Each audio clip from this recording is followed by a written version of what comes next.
Salam, salam outsider, le débrief commence maintenant. Ce débrief est sponsorisé par OneFootball, l'application numéro 1 pour suivre l'actualité footballistique dans le monde. OneFootball vous permettra, en ces soirées de Ligue des Champions, de suivre, je dis bien, ce qui se passe à Marseille. C'est très compliqué. Tu as envie d'avoir, je dis, les réactions d'après-match. Bref, tout ça, c'est disponible dans l'application OneFootball. Au-delà de cela, elle permettra aussi aux supporters de Liverpool de voir que leur équipe s'est peut-être réveillée. Bref, c'est l'application qu'il vous faut sur votre téléphone, sur votre tablette. Elle est disponible gratuitement dans le App Store, dans le Android Store et dans le Play Store. Et je vous invite grandement à la télécharger. Le lien, il est là, dans la description.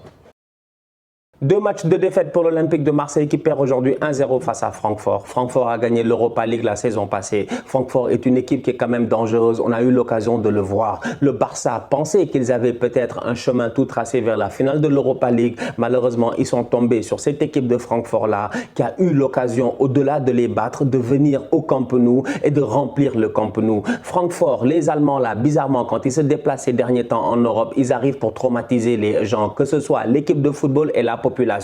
Ils sont arrivés à Marseille, les Allemands, depuis 24 heures, 48 heures, c'est assez chaud. Sur le terrain, ça a aussi été chaud. Et malheureusement, Marseille a perdu. C'est là où, sincèrement, ça fait mal. Pourquoi? Parce qu'aujourd'hui, cette équipe de Marseille-là, normalement, oui, elle a perdu face à Tottenham, on est d'accord là-dessus. Cependant, la performance qui avait été sortie face à Tottenham n'était pas mauvaise. Offensivement parlant, on avait vu qu'il y avait quelques petits manquements, que le boy Suarez-là n'était pas forcément dangereux. Je suis désolé. Il s'appelle Luis Suarez, mais ce n'est pas le Luis Suarez que l'on connaît. Lui, sincèrement, je ne le connais pas. Je ne le connais pas. Ne me dites pas qu'il vient de la Liga. On s'en fout, je ne le connais pas. Cette action-là, en fin de match, où le triangle est superbement bien fait, où il doit venir mettre son plat du pied sécurité, où il bouffe le gazon, je lui en veux. Ce Luis Suarez-là, aujourd'hui, n'est pas un attaquant pour porter Marseille en Ligue des Champions. Donc, du coup, sincèrement, quand je vois cette équipe de l'OM-là, qui perd 1-0 face à Francfort, il y a de quoi avoir mal, il y a de quoi être déçu,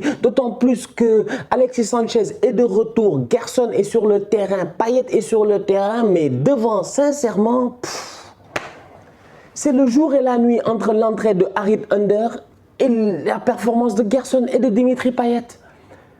Dimitri Payet, depuis le début de la saison, on sait que c'est compliqué avec Tudor. Cependant, Payet, il y a un sentiment envers Payet quand même. Payet, c'est... Voilà, Payet a décidé de rester à Marseille. Payet, franchement, c'est un gars que les... Wesh, l'année passée, il faisait une grosse saison. De où est-ce que cette année, il arrive, il est cramé? Tu me diras que ouais, le coach ne le fait pas jouer, il manque de rythme et tout. Mais je sais pas, je m'attends à mieux de la part de Dimitri aujourd'hui. Mais c'est pas ce que j'ai vu. Donc du coup, il y a de quoi être triste, franchement.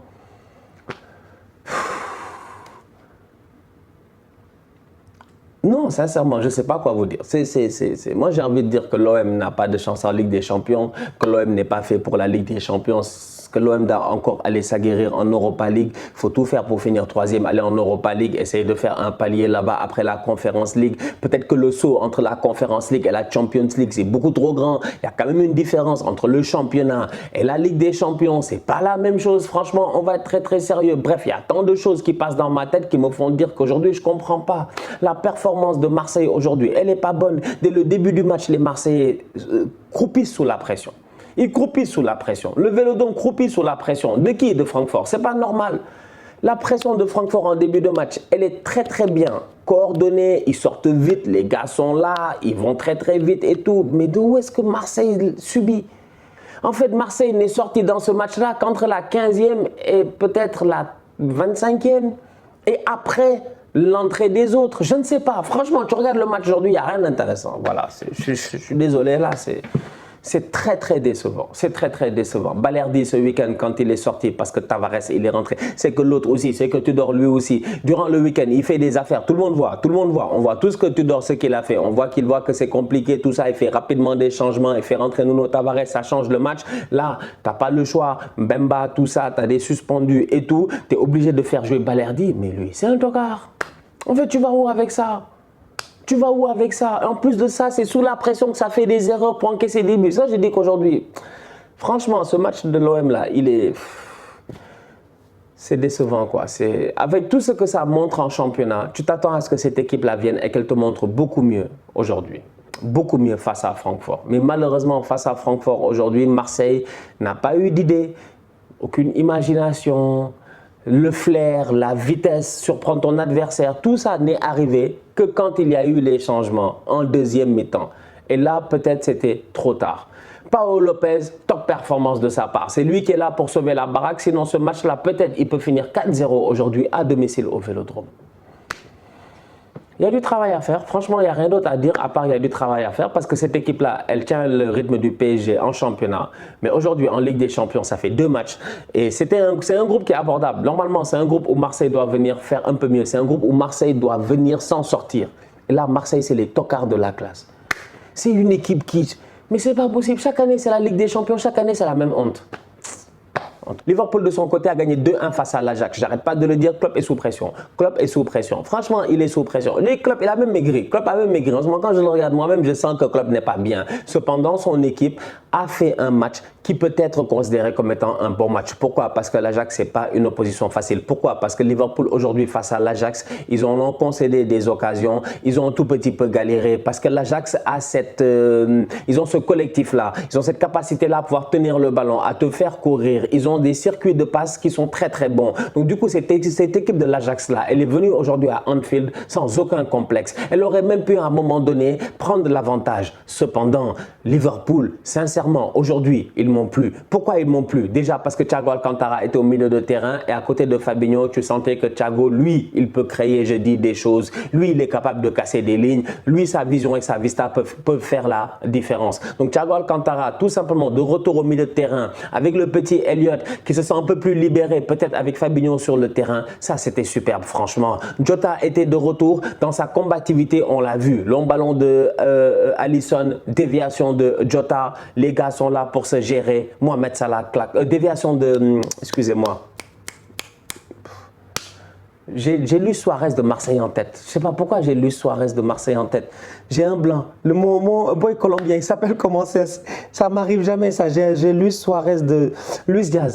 J'avais Luis, mais j'étais comme non, c'est pas Suarez, c'est Luis Diaz. Déviation de Luis Diaz. Jota se gère, passe décisive pour Mohamed Salah qui marque pour la première fois en quoi, 5 matchs, 6 matchs, 7 matchs, je sais pas. Mohamed Salah, ça fait une semaine de match, il n'a pas marqué. Ça fait au moins 6-7 matchs, il n'a pas marqué. C'est incroyable. Donc Salah qui marque, ça fait du bien. Matip qui marque en fin de match, ça fait du bien. Bref, Liverpool aujourd'hui, ils ont eu une victoire dans la galère, mais une victoire qui va leur faire énormément de bien. Parce que comme je dis, au milieu de terrain, ils ont récupéré un pion tellement important et un pion pour lequel on va espérer qu'il ne se blesse pas. Parce que quand Thiago est là, ça fait du bien. Franchement, c'est une bouffée d'oxygène dans cette équipe-là. Défensivement, c'est toujours des nullards. C'est toujours des nullards. Enfin, à part Matip. Peut-être Tsimikas de temps en temps. Mais sinon, c'est que des tocards. Van Dijk, Trent, tous les buts de Liverpool passent par le côté de Trent. Kudus a marqué, non? Bergwijn, il est là en train de faire le fou. Les gars font les dribblous. C'est le côté de Trent. Liverpool encaisse toujours sur le côté droit. C'est incroyable. Ils ont un côté droit, mais par pitié, s'il te plaît, Trent, fais le jeu au milieu de terrain. Par pitié, passe à 3 derrière. Moi, je ne sais pas Klopp, c'est quoi son problème. Quand Klopp a dit cette semaine qu'il va se réinventer, qu'il va travailler, qu'il faut que cette équipe-là se réinvente parce qu'il sent que voilà, qu'il y a quelque chose qui manque. Klopp lui-même, il sait que, comme je dis, il est sous pression, il sait que ça ne va pas. Lui-même, il sait que ça ne va pas. La victoire 2-1 face à l'Ajax, elle est bien. Sur le papier, elle est bien. Les gars, en termes de mental, ça va leur faire du bien. Mais si tu regardes le match en tant que tel, c'est pas bien. En fait, la réalité, elle est là, hein. C'est que c'est pas juste j'ai gagné, j'ai perdu. Non, non, c'est le football que tu as proposé, c'est ce que tu as montré. Et c'est pas bien. Et Trent, franchement, il est trop nul. Il est trop nul. Il nous fatigue. À un moment donné, Trent, il est parti crochet dans la surface, frappe, tout ça. On est d'accord. Ça, il sait faire. Contrôle de la poitrine, frappe, la balle est passée à ça du poteau. Ça, il sait faire. C'est un boy qui est capable offensivement de te dynamiter. Mais fais le jeu au milieu de terrain. Essaye à un moment donné, s'il te plaît, Fabinho, Trent et puis Thiago. On va voir. Vite fait comme ça, essayez Fabinho, Trent, Thiago. Après, mais le boy Ramsey là que vous avez acheté sur en tant que latéral, je ne sais pas, il y a un travail à faire à Liverpool parce qu'ils ne peuvent pas continuer comme ça à avoir un joueur aussi laxiste défensivement. Trent Alexander-Arnold, franchement, je suis désolé, c'est une catastrophe défensive. Il est tellement fort devant, mais derrière, il est trop nul. En plus, il refuse de défendre, il trottine quand il revient. Il est juste frustrant, très frustrant. Petite parenthèse concernant Darwin Núñez, il a coûté cher. Ok, le prix n'est pas le plus important, mais à un moment donné, les performances, on les attend. Et jusqu'à présent, on ne les voit pas. Darwin, où es-tu? Darwin, où es-tu? Si Darwin, je dis bien, ironiquement, subit le darwinisme, ce serait un truc qui, dans ma tête, franchement, je vais devenir fou ici. Je vais devenir fou. Darwin n'a pas le droit. Darwin s'adapter ou mourir. Jusqu'à présent, il ne s'est pas adapté. Il ne s'est pas adapté. Son grand-père Darwin nous a dit ici que si tu ne t'adaptes pas, tu vas périr. Et là, il est en train de périr, franchement. Parce que ce n'est pas normal. Jota va revenir. Luis Diaz est intouchable. Salah est intouchable. Donc, en fait, il y a une place pour 3 joueurs. La réalité, elle est là. Il y a une place, normalement, si je ne me trompe pas, entre Jota, Darwin et puis Roberto Firmino. C'est une place pour 3 joueurs. Et Jota encore, il peut jouer de temps en temps à la place de Luis Diaz. Donc du coup, ça se joue vraiment entre Firmino et Darwin Núñez. Et jusqu'à présent, Darwin Núñez, on attend. Donc on va attendre de voir ce qui va se passer durant les prochaines semaines. Mais c'est un attaquant qui, normalement, doit aller à la Coupe du Monde, qui doit jouer à la Coupe du Monde, qui doit être titulaire normalement, peut-être même à la Coupe du Monde, qui le sait, devant les Cavani et les Luis Suarez, etc. Bref, il était parti sur ce chemin-là. Mais en ce moment, il est en train de ralentir. C'est dommage. La famille, on se capte très bientôt pour un nouveau débrief. D'ici là, on continue à liker, on continue à partager, on s'abonne, on s'abonne, on s'abonne. On est ensemble, on reste en santé, c'est le plus important. Tous outsiders.